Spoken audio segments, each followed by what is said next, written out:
Welcome to Monocle on Fashion, a show on Monocle Radio offering exclusive insights and global perspectives on the fashion industry. I'm your host, Natalie Theodosi. On today's show, we speak to Greek-born designer Mary Katrantzou, Bulgari's new creative director of leather goods and accessories. Mary has made a name for herself over the last 15 plus years for her innovative digital prints, whimsical use of color, and one-of-a-kind 3D silhouettes. Ever since graduating from Central St. Martin's in 2008 and starting her namesake fashion label, Mary has always been setting the bar high for herself, experimenting with silhouette and blurring the lines between haute couture and ready-to-wear. I still vividly remember the lampshade skirts from her early collections and all the surrealist prints that followed, featuring everything from typewriters to postage stamps. It's no surprise then that an array of confident dressers from all around the world now collect her designs like they do artworks. The last time I had met Mary was pre-pandemic at the Temple of Poseidon in Athens, no less. On a warm September day, she hosted a group of friends, journalists, and clients at the historic location on Cape Sunion, and as the sun was setting, she presented a breathtaking haute couture collection that paid homage to her native Greece. There was a story behind every single look, and as the models walked in front of the ancient ruins, the audience was moved to tears. It's rare for a fashion show to have such impact these days. Fast forward a few years later, and Mary joins me at our recording studios in London. We look back at that magical day and all the ways it encouraged her to rethink how she operates her business. She is now a new mom, based between London, Florence, and Athens, and settling into her new role at Bulgari. With a successful, well-established brand to her name, you'd be forgiven for thinking Mary was ready to relax a little, but she had other ideas. Last spring, she took on the creative director position at Bulgari, a new role created just for her, and she has big plans to further establish the Roman jewelry house in the world of accessories, a relatively new foray for them, started in 2008.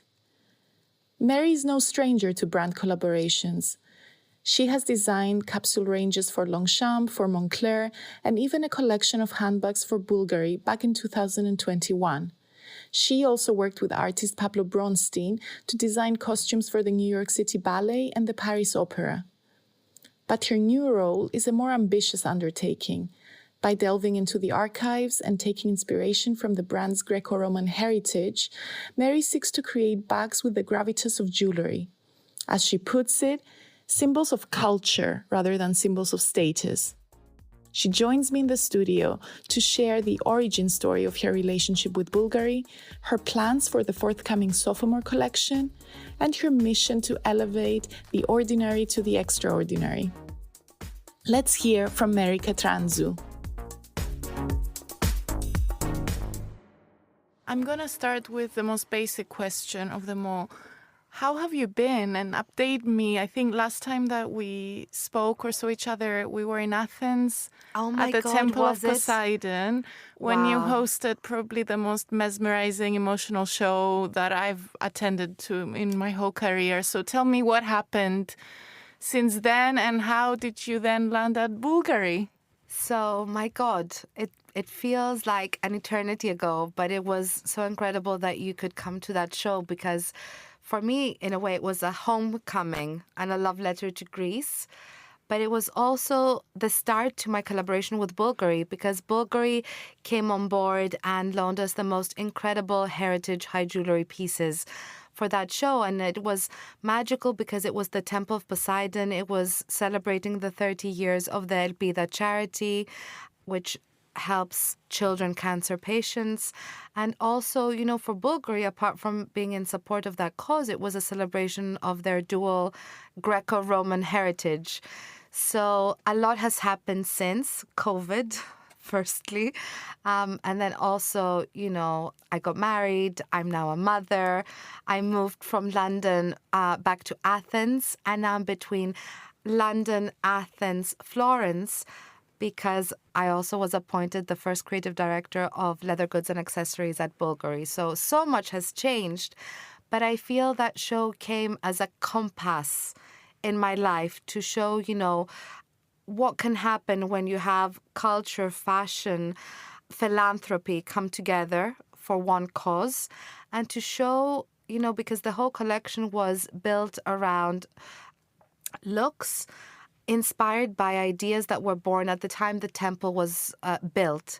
So it also showed me how important it is to have context and narrative around a collection, which of course has always been important to my work, but not in such a, let's say, pure way. So a lot has happened, but I'm so happy to be back in London and doing this podcast with you. And like you said, you used beautiful high jewelry Bulgari pieces for your couture collection that you showed at that show at the temple. And you could see straight away from then, I think, that there was such a nice mix between your work with fashion and the jewelry. When it came to then talking to Bulgari about a more long-term collaboration in this newly created role, what was it that appealed to you about taking it? It was also timing. I've admired Bulgari as a brand for as long as I can remember. And, I think in many ways my work as a designer has been shaped by Bulgari because I grew up looking at Bulgari books. I had such a love for jewelry. And also my first graduation, my graduate collection from Central St. Martin's was about trompe-l'oeil, supersize collages of pieces of jewelry that would be, too heavy or impossible pieces to wear. So my love for and my appreciation for jewelry had always been present. And of course, Bulgari for me has always been my favorite high jeweler because there's so much narrative and cultural symbolism in every icon, whether it's Serpenti or Tubogas or Monete. So I've always felt drawn to that brand. So the way our partnership came to be initially was I was invited to collaborate on a project called Serpenti Through the Eyes Of, where they invite different artists, designers to reinterpret the Serpenti bag. And so that came first, Serpenti Through the Eyes of Mary Katrantzou. And it was the first time that I think a designer looked at Serpenti and instead of only having it as a clasp to open your bag, I turned it into a handle for the bag. It became a Serpenti head minaudière. So it was really showcasing the snake in a different light. And it was a big commercial success for Bulgari, so much so that now we have a line called Serpentine, which is all about bags where the snake is the handle. And so that led to a collaboration with Bulgari fragrances and another collaboration on high craftsmanship bags. And I think it was at that point that Mireia, the MD for leather goods and accessories, approached me to make it official, let's say, and invited me to join the Bulgari family by creating a role that has never been part of Bulgari's structure. The leather goods and accessories have never had a creative director. And so it was a great honor and privilege to take on that role, but it came at the right time. I had already moved to Athens. My business was already structured differently to accommodate for that move. And I was in a position that is rare for a designer to be in, which is having the time to collaborate with a brand before joining officially, having the time to develop trust in one another. So I felt quite confident in terms of being able to bring my own vision to the future of the bags and the accessories.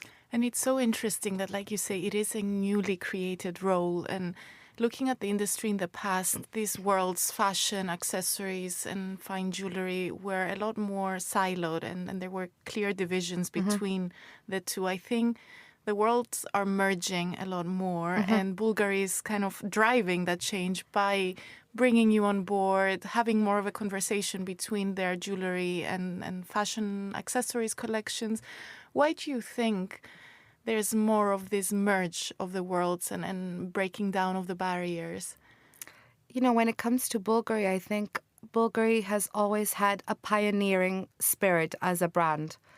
And so it's a bold move to bring in a designer with no prior experience in bags, coming from the world of fashion, for a brand that's hard luxury and has never been about fashion. It's always about timeless pieces, and it's always, you know, talking about, let's say, the beauty and excellence of the high jewelry.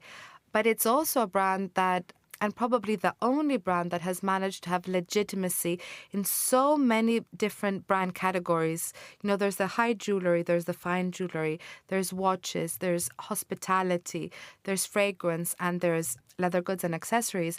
And each category has an authenticity and a legitimate space in the world of luxury.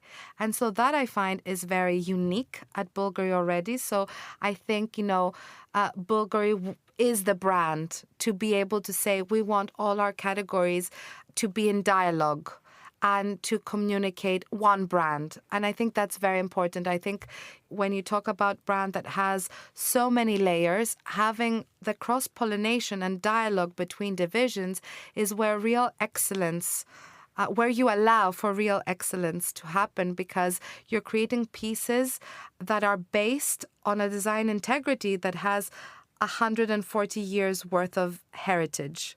And so I feel in that context, having that unification that you talked about, or this one brand approach, works. I don't think it works equally for every brand or feels authentic in every brand, but I think it's very important for all the categories to talk the same narrative. And the story that we tell with bags is the story of Bulgari. You know, it's no different. We speak the same icons, we speak the same language, and, you know, we, let's say, work around the same symbols. So you're looking at the heritage and some of the more established categories, but bags is still quite a new category for the house. Yes, relatively new. So when you took on the job, what's the potential that you see in growing it and establishing it? I think, you know, first of all, as I said, there's a legitimacy when you talk about Bulgari bags and accessories that other hard luxury brands have not been able to achieve. So I come in on a very solid foundation, even though, of course, it's relatively new. So for me, my vision and how I saw it, you know, as a fresh set of eyes is the potential or the point of distinction of carrying a bag that feels truly like a piece of jewelry, or a piece of jewelry turning into a bag. That point of distinction is very unique. And to me, Bulgari is not a logo bag. I think in a world full of options where people buy into the brand symbol or the brand logo, to me, the connection to the Bulgari bag is via one of our symbols. And that's a much deeper, more visceral connection that a wearer makes when he's drawn into a Bulgari piece. And the brand value of Bulgari also is so elevated that for me, the future of bags and accessories is that of elevation, is that of feeling that we can afford the same preciousness that we afford in the creation of the high jewelry or the fine jewelry or the watches.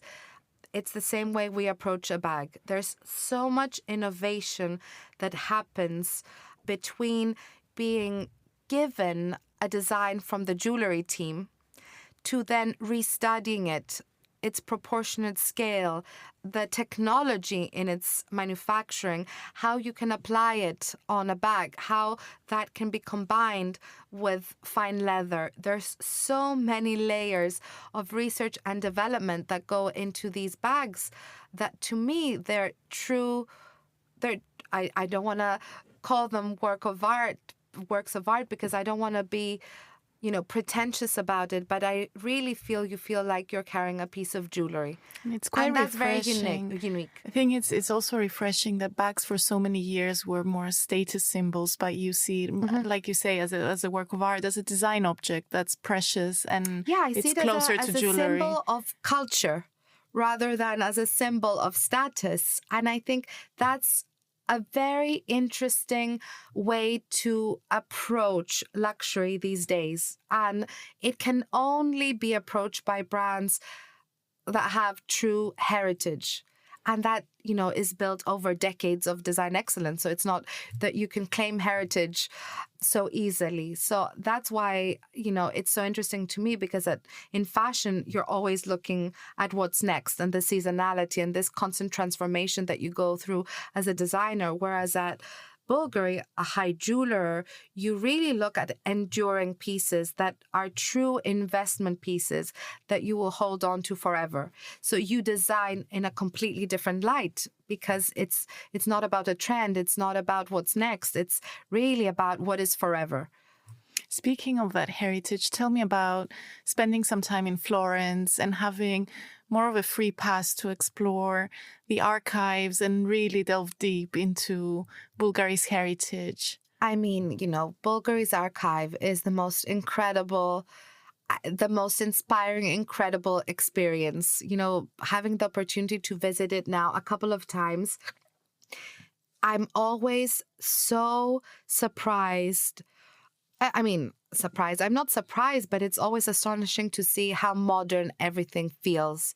Pieces from the 40s, the 50s, the 60s would be so relevant today, which again is the mark of a brand that has true lasting power in the world of design and luxury, of course. So having those moments and looking at those pieces also highlight the level of craftsmanship that has always been present at Bulgari, and how important it is to look at how our pieces are still hand finished. So many of the processes are still about the human hand and the craft that goes into it. And I'm very lucky because in Florence, our atelier is based there. So we have a team of 30, 40 artisans that have, over 30 or 40 years of experience. And I'm learning so much from them, because every day when we're developing something, you have the opportunity to talk to them, to allow them to guide you on best practice. So for me, being in Florence is, a constant source of inspiration, and working with our artisans on a day-to-day basis is always inspiring. But also, I sometimes think back of Sotirio Bulgari, the founder of Bulgari. He was Greek and he was trained in Greece as a silversmith. And when he moved to Rome as an immigrant, I'm sure that a lot of the inspiration that came from Rome was because he was so in awe of the culture that he saw around him. And so I don't think it's a coincidence that when I first joined Bulgari, one of the first elements that shaped my first collection was this incredible mosaic floor at the thermal baths of Caracalla in Rome, which I then found out was considered one of the 7 ancient wonders of Rome. But also, it's a part of Rome that Bulgari had helped restore. And it was also the birthplace of Diva's Dream, one of Bulgari's newest icons.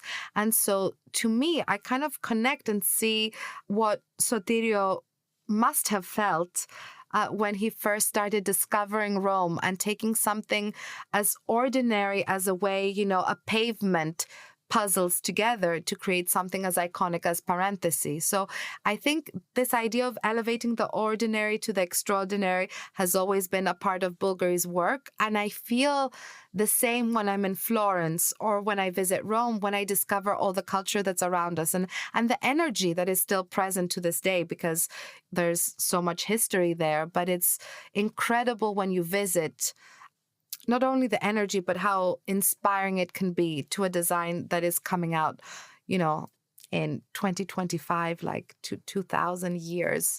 And looking at the Greco-Roman heritage, I've always felt that it adds some warmth and a lot of passion in an industry, especially when you look at fine jewelry, that can feel a little bit distant and intimidating and Yes. closed off. Yes, absolutely. I think Bulgari is a brand that the value system of Bulgari and the culture of the company is very much like a family.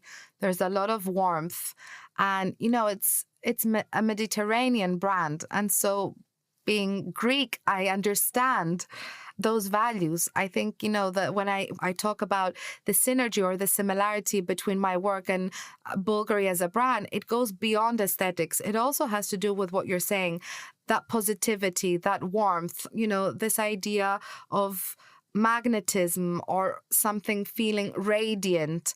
I think in the world of high jewelry, sometimes it can be quite sterile. And Bulgari is exactly the opposite. So to me, of course, it's incredibly aspirational.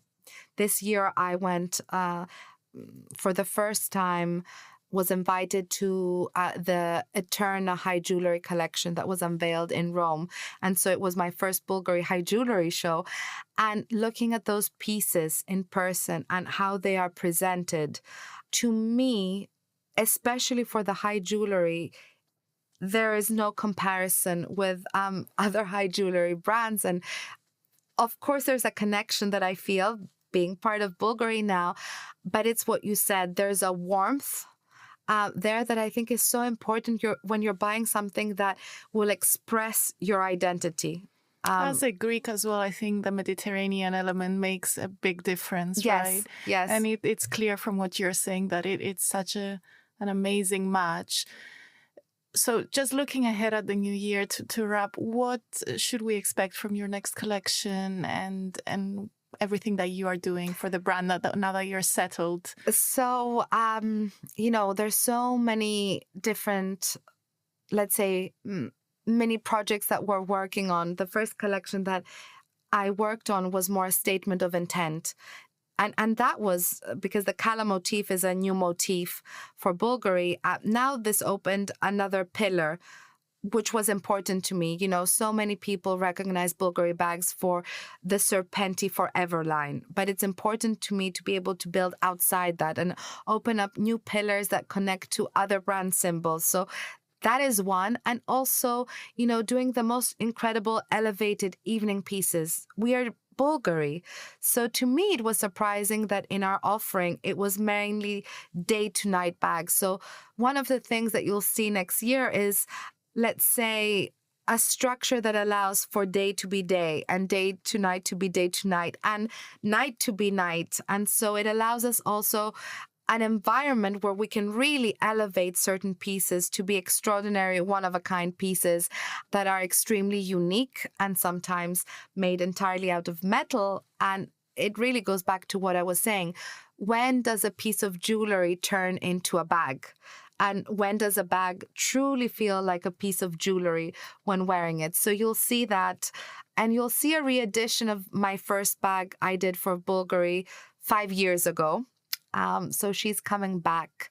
And you'll also see something very special in the world of Tubagas, because for whoever is listening and knows Bulgari, Tubagas to me is one of the most iconic symbols of the brand. And this year in jewelry, we launched the rebirth of Tubagas. So I felt it was important that the bags and accessories are always in constant dialogue with what jewelry is doing. So you'll see a lot more, let's say, conversation and cross-pollination between categories as well.